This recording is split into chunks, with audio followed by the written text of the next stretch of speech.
I had 5 popsicles last night. 5 popsicles, like the red, white, and blue bomb pops, or fudgesicles. What are we talking about? The cheapy ones that you buy like in bulk of like 30. And you freeze them. And yeah. Carrie bought like 60 at the beginning of summer. And the kids don't eat them, so I've been like just every night popping off 5 at a time. Boom, boom, boom. Gives you funky looking teeth. Yeah. Yeah. I'm sure in a few years they'll be real funky looking. Do you know they looking. make watermelon now? Aren't you married to a dentist? Yeah. She approves this kind of behavior? No, but she keeps fixing me. Oh. Well, there's that. Yeah.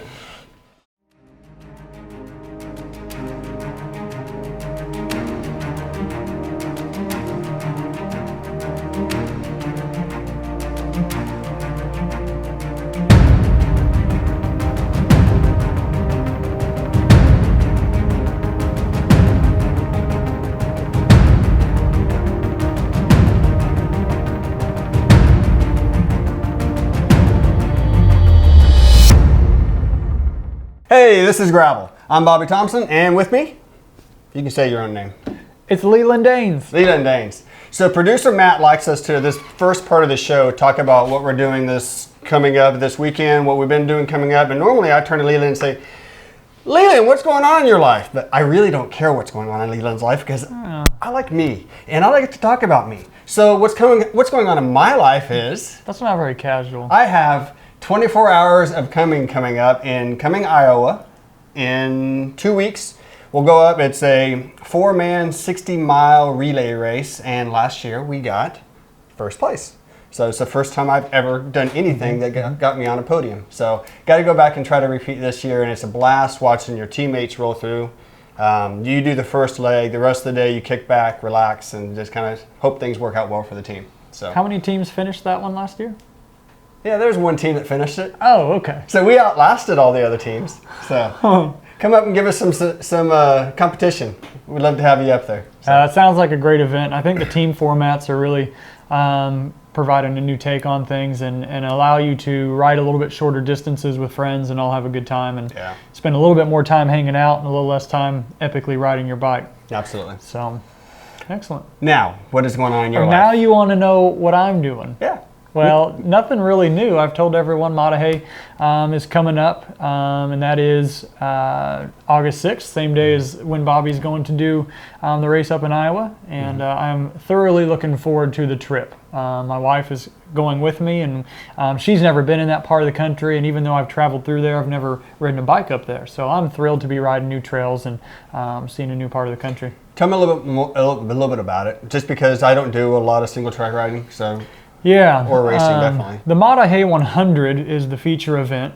They also offer a 50, a 25, and a 13, and a kids race, I think. So I think it's becoming very common for events to offer lower distances and family-friendly things because people aren't traveling alone to these, and it's nice to get everyone else involved while you're out doing a longer ride. And so it is 100 miles of single track, and it is point to point, which is even further more uncommon. Right. And so you do not do a loop. You do not end where you started. You end in a completely different town 100 miles away. And so I think when you do a point-to-point race from a promoting side and from a race logistics side, there are a little bit more things to think about, namely how am I going to get back or how am I going to arrange for someone to be there at the finish for me and those sorts of things. But it allows you to see more countryside. You're going 100 miles away from where you started, whereas when you do a loop and end up back where you started, you can never really get that far away from your starting location. So I think it provides a pretty neat race style or ride format. So is that one of the main reasons Christina's going up with you, to help get the vehicle from A to Z? Mostly. This is vacation for her, I think. So she's got roped into shuttling by default. I guess we kind of turned this ride that I was going to do into a little family vacation. So I will be doing, I had previously announced that I would do the 100, and I've dialed it back to the 50 because training has not been what I'd like it to be. Yeah. Could I finish the 100? Maybe, maybe not. Yeah. Don't really care to find out right now. So doing the 50 mile will allow us a little bit more time and will allow me a little bit more energy to enjoy the trip. Awesome. We're staying in a covered wagon, so that's the kind of adventure. Okay, you told me a little bit about this. It's literally a wagon in some dude's front yard that you rented for $10 a night. It was a gal, and it was $40 a night, completely legit. Okay. And I mean, it we're actually really has splurging like on this. like a Hello Kitty blanket over the top, or is it an actual like No, this authentic covered This wagon? is a covered wagon. Okay. Yeah, you climb up in there. I'll probably need to bring my own sleeping bag and stuff. And Have you ever seen one in person before? I've seen pictures Okay. of this particular unit. I can't wait for Instagram. Are you on Instagram? You need to go on Instagram. Yes. Okay. Well, I do the Dirty Cans Instagram, and I you'll want to see likely see pictures it of on the there. covered wagon. It's going to be amazing. Your wife is amazing. Your wife is awesome. Your wife is going to be here with us this week.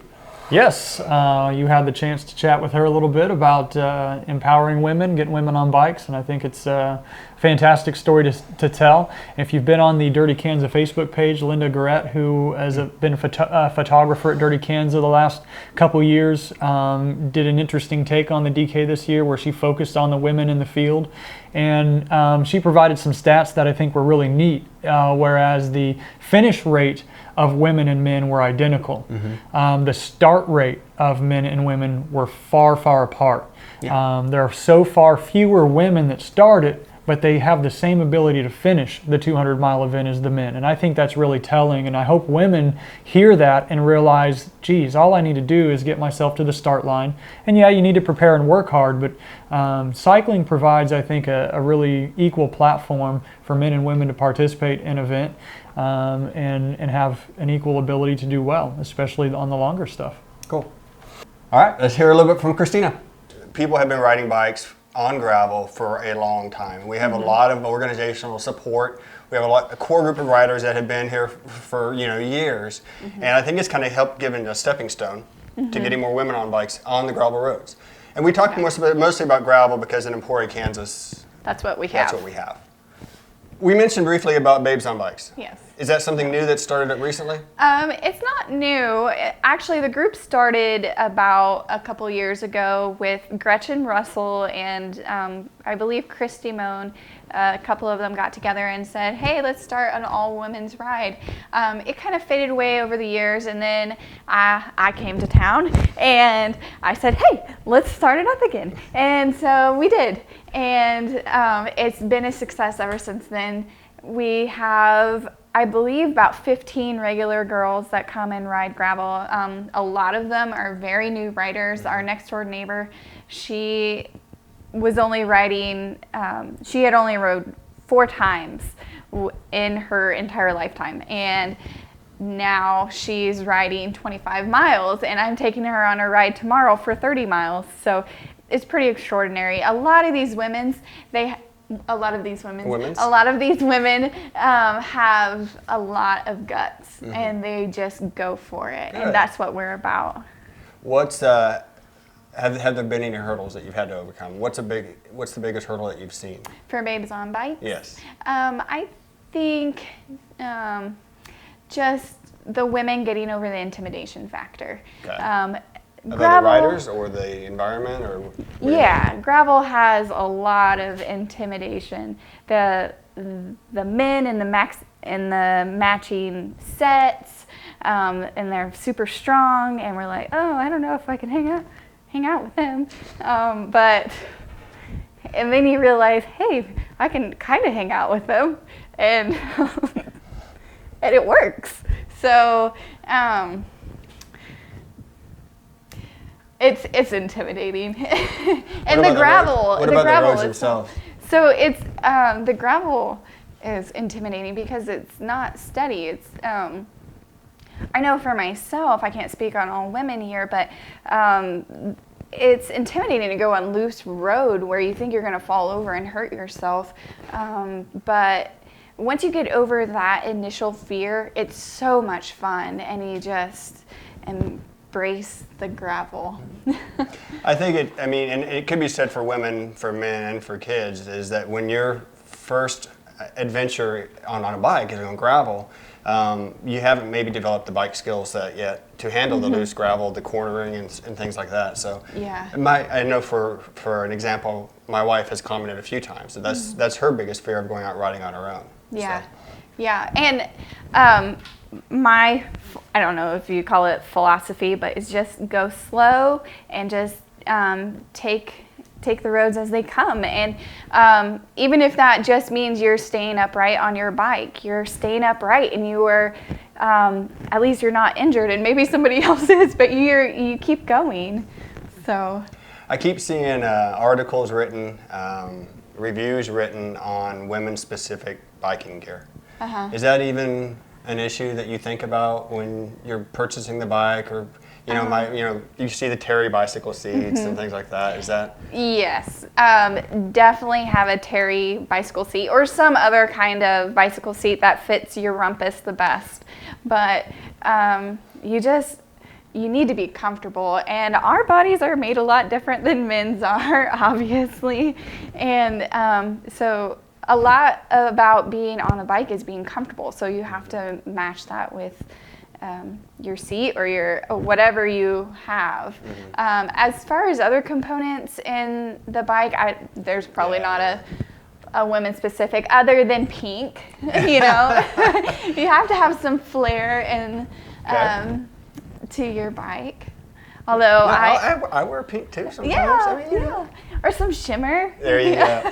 I like it. Lastly, we like to give stuff away. We have a prize pack, Goo Energy Labs, complete with a hydration kit. We have drink mixes and some drink chews. And we have her chamois butter.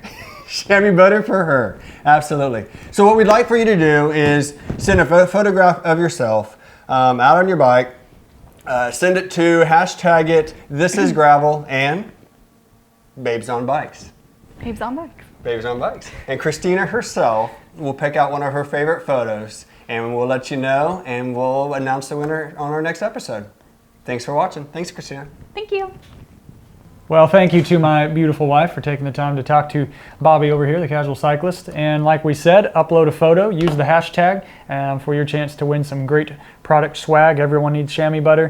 Everyone needs a new Goo bottle filled with hydration goodies. So, thanks, Christina.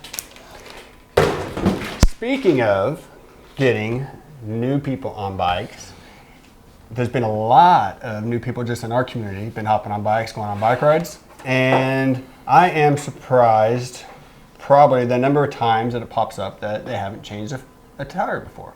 Absolutely. And I think something I see all the time, and something we have to continually remember is, and it's something we're trying to do, is get new people on bikes all the time. There's so many people that haven't discovered it yet, and that's a pretty exciting deal. And so the basics, if you will always be a topic for us to cover and talk about. And down there at Gravel City, we've recently brought Adam Blake on board as the mechanic, and he is just fantastic. And so for today's show, he is talking to us about how to change a flat tire.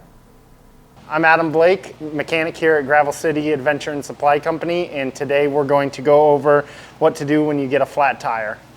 So step one, we're going to remove the wheel from the bike. Obviously, if you're out on the road, you won't have a stand to hang the bike from, so you may end up flipping the bike upside down. Next thing we're going to do is you're going to need a pair of tire levers, at least one, if not two.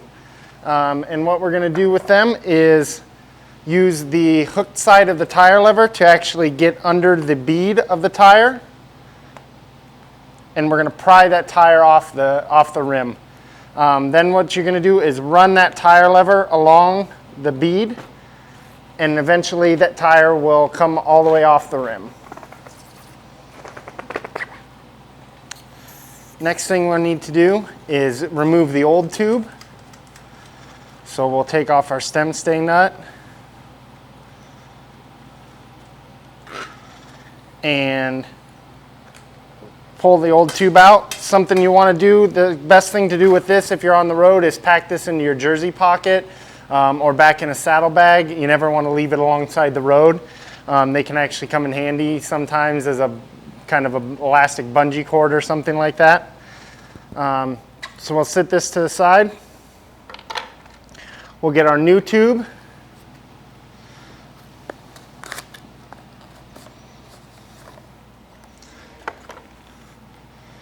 And with a Presta valve, which is the French valve, it's the narrower valve, really common on most gravel bikes, different than a Schrader valve, which is on your car. We can actually blow this up partway after we unscrew the nut with our mouth.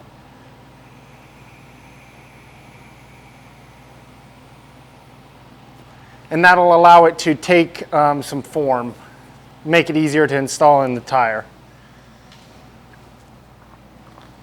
So valve first, and then we'll just run this tube along, tucking it in under the tire.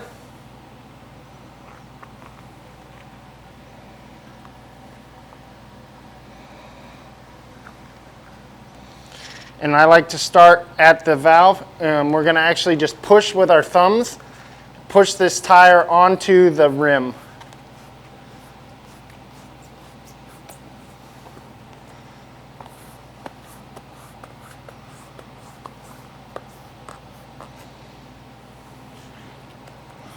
We want to make sure that the tube is sitting up in there and isn't getting pinched between the tire and the rim.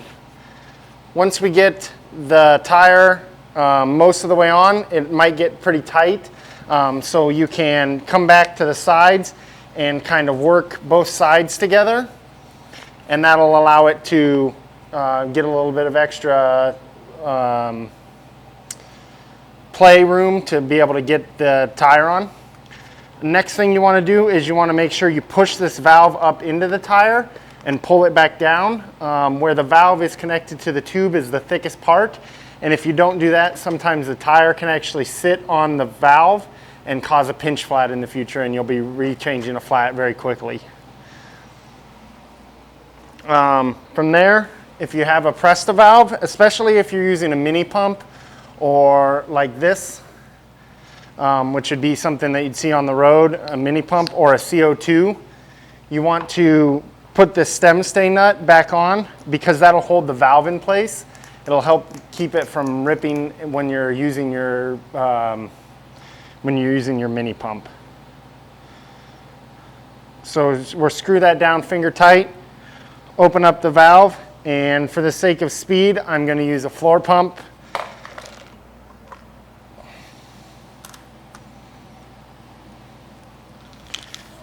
Now for most gravel tires in the 35 to 38 to 40C tire range, you're going to put in about 40 to 50 PSI. Mountain bikes, you may get away with a little bit less because of the higher volume. Especially if you're using a pump, you want to get some pressure in there and just make sure that the tire is seated correctly and you're not bulging anywhere.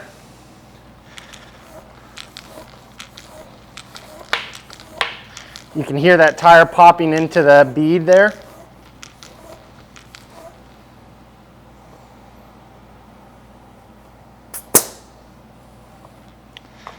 I like to give it a quick spin to make sure that everything is straight and that the tire is seated on properly.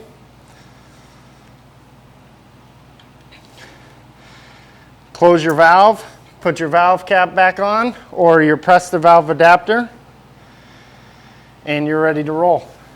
Just goes back in the bike. Make sure it's centered well. And we're all set. Thank you, Adam. That was Mr. One Take Blake on that one. Fantastic job. Should be his Instagram username. One Take Blake. One Take Blake. Okay. What time is it now? I have no idea. It's like What part of the show? Q&A. It doesn't say on the envelope. It'd be better if... Oh, it didn't say on there? No. Matt, can we have it say on the envelope next time? Like a Q and an A thingy? Sure. Okay. That would make me feel special. It's tough to get good help around I here. know. You know we can just cut off the video, right? Yes. Okay. All right, number one. Hammer time. What's more important, the function or the look of a bike? Easy question. You are correct. The aesthetics of the bike That are is the most wrong. important part of the bike. It's got to look pretty, even in the mud. And what makes a bike look pretty? If it's white and a warbird and looks like mine. Oh, it has Stormtrooper decals. It has Stormtrooper decals on it. All right, well, I'm all for accessorizing on one's bike, but come on, it's the functionality of the bike. I don't care what we all care a little bit about what color it is, but that won't stop me from buying a bike. I mean, not everyone loves orange and Carolina blue, but that Cutthroat is one sweet rig, and I will ride it all over the place, unashamedly. Okay. Function of the bike. Whatever had little Wolverine stickers on it and Spider-Man. I'd be totally okay with that. It's not as though I don't like those guys, but, you know, if you're talking about winning stages, Okay. winning races. I brought it up. I brought it up. Yeah. Aesthetics and functionality. Do you really need nutrition on a 1 to 2 hour ride? Well, yes. You care to elaborate? I do. To some degree, you need to be eating and drinking, of course, nutrition, hydration. I think where people get a little bit thrown off is they don't need the nutrition to complete that particular 1 hour workout. But if you're looking at all of your workouts as one individual activity, you're kind of taking a wrong approach because it's all cumulative and the recovery is all a part of that. In fact, if you look at training in a total sense, you've got to take all that into consideration. So you may not be fueling for that 1 hour ride, but you're fueling for tomorrow's 3 hour ride or the weekend's 50 mile or whatever you've got coming up. And so to put yourself in a little bit of a deficit, even if it's not entirely felt after that ride, you are digging yourself a hole for later in the week. And if that becomes habitual and you're doing a bunch of shorter, harder, intense rides that you don't need the food to finish that one, you do need it for when the ride's done. And if you can take a gel, and I'm not talking a lot, just take a gel halfway through that ride, and then, because your body's not going to digest the instant it hits your stomach. So your body will start to work through that as you're wrapping up that ride and get the fuel that it needs to recover properly. I don't disagree with anything you've said. So the question was, do you really need? And yes, you do, and you should. And if the question was, do you, I would say no, because I'm not a smart bike rider, and I never said I was a smart bike rider. And I'm also a cheapskate. So if I'm going to go off and do a 1 or 2 hour ride, I might put half of what I need to put into the goo bottle, because I want to save as much goo as I can for a bigger ride. And then I will probably struggle it out until I get back home and then eat a peanut butter and jelly sandwich, because I want to save the goo chomps or whatever for a longer ride. For sure. Because I'm cheap. Well, remember, hydration and nutrition doesn't always have to mean sports nutrition. For a 1 hour ride, 1 bottle of water, if it's not extremely hot out, should be sufficient. You're probably not expending a lot of electrolytes over that course. Of course, it's all a variable on what intensity you're doing and stuff, but it doesn't have to cost a lot of money. It can be buy some bulk peanuts, put a handful in a bag, and sure, it doesn't cost much. Okay, next question. Back to me.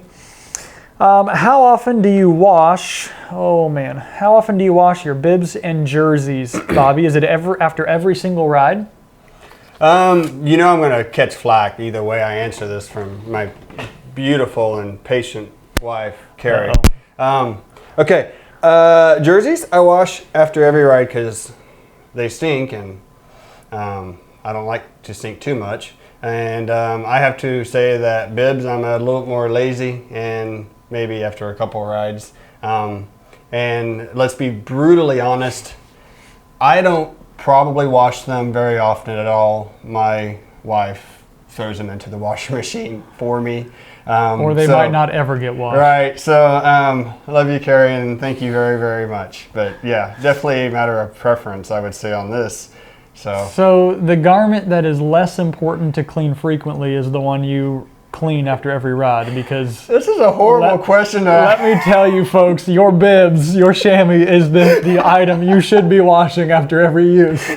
But I only have 3 pairs, and I ride every day. That's the caveat. Is I'm very fortunate that I have a stockpile of clothing, so I can ride once and throw it in the dirty laundry, and I've got enough to last me the next 10 days if I were to ride every day. So I realize that does the smell test, make a difference, but. One thing I will say is if you are reusing chamois, you might want to consider there are some products like Kit Wash that Chamois Butter makes that you can do a quick rinse, or even just an antibacterial wipe, because you will run the risk of gross. It's that or saddle sores, folks. It's that or saddle sores or infection. Moving on. Disease. I don't know what you're gonna get down there. All right, moving on. After watching this year's Tour de France, They tour again. Do you think All right. stage racing will take off in gravel racing? Gravel racing, not gravel riding, but gravel racing. Yeah, I think you could. Who knows? You might see week-long gravel tours. There's road rides. I can think of the Cottonwood 200, which is a 3-day ride. You've got your Bikes Across Kansas and events like that. And so it could be that you see someday a gravel tour that is multi-day. As far as a stage race, I think at the professional level, I do not anticipate seeing that anytime soon. We are seeing gravel stages crop up in stage races. Mm-hmm. So the Tour of Alberta last year in Canada had a very fantastic stage that was primarily gravel, and it was amazing to watch. It's probably the most exciting day of that tour, even with the mountain stages. And so, but to see a full week-long or 3-week-long stage race on gravel, I think we're a long ways out, because folks like you and I probably can't take the time to do that. I mean, I still think your core audience and the large percentage of gravel riders are people like you and I. I don't think it's worked its way up to a professional level yet, and because of that, most of us can't take 2, 3, 4 days off in a row, let alone 1 or 2, to go off and do a stage race. I think it would be a blast. I would love to do a stage event, just to try it out and see what happens on day 4 or 5. But I think we're a long ways away from that coming up I think on a consistent basis. There are, as gravel and bike packing events continue to blur the lines and evolve, I think you could see some 2 or 3 day events that are a little bit more stage race-esque in a smaller sense of the word, and a little bit less bike packing and where you're riding all day. There might be a finish line each day and a cumulative time kind of thing. I think some of those exist, and so those will be something exciting to watch out for and maybe sign up for one of these days. Definitely. Excellent. We love getting your questions. Keep firing them our way. Have a lot of fun doing that. Hashtag. Send your questions via hashtag This Is Gravel, or on Gravel Guru's Facebook page, or the Casual Cyclist Facebook page. We'd love to get more questions every week, so hope to hear more from you. Thanks.